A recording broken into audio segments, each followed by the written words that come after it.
Millions of Kurds in eastern Kurdistan, occupied by Iran, have lived for decades under a system that treats their identity as a threat. Their language is suppressed. Their culture is criminalized. Even defending their identity can lead to arrest and prison. So the real question is this: why should Persians rule over Kurds? Kurds make up 15% of Iran's population, yet they are treated like outsiders in their own homeland. Kurdish identity itself is viewed as a threat. And fortunately, many Kurds grow up being told they must identify as Iranian first, while their own nation, language, and history are pushed aside. Just think about what that means. A people with their own language, culture, history, are expected to erase that identity and accept a centralized state built around Persian dominance. Kurds cannot freely study their own language in schools. Teachers and activists who attempt to promote Kurdish culture have been arrested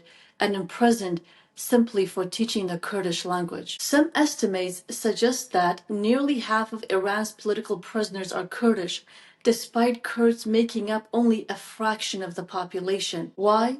Because Kurdish identity itself is treated as political. Raise a Kurdish flag, defend the Kurdish language, demand basic rights, and suddenly it becomes a threat to the state. But there's another problem that is rarely discussed. Many politicians and so-called experts argue that Kurds inside Iran cannot have autonomy because they only see borders on the map. According to this view, Kurds who are oppressed in Iran are somehow different than Kurds who are oppressed in Turkey, Iraq, and Syria. But to us Kurds, Kurds are Kurds from Kurdistan. Language, culture, and identity do not suddenly change because borders were drawn around Kurdish land a century ago. As a result, Kurds are not only oppressed by a centralized Persian government, they are also politically and culturally erased by those who claim to support human rights and democracy. And it is why these problems are unlikely to be solved under a centralized Persian-dominated government, whether Islamist, monarchist, or communist. The system itself is built on the idea that one identity must dominate the others. This is not democracy, because democracy means recognizing that different peoples exist within a state and allowing them the right to govern their own affairs. For Kurds,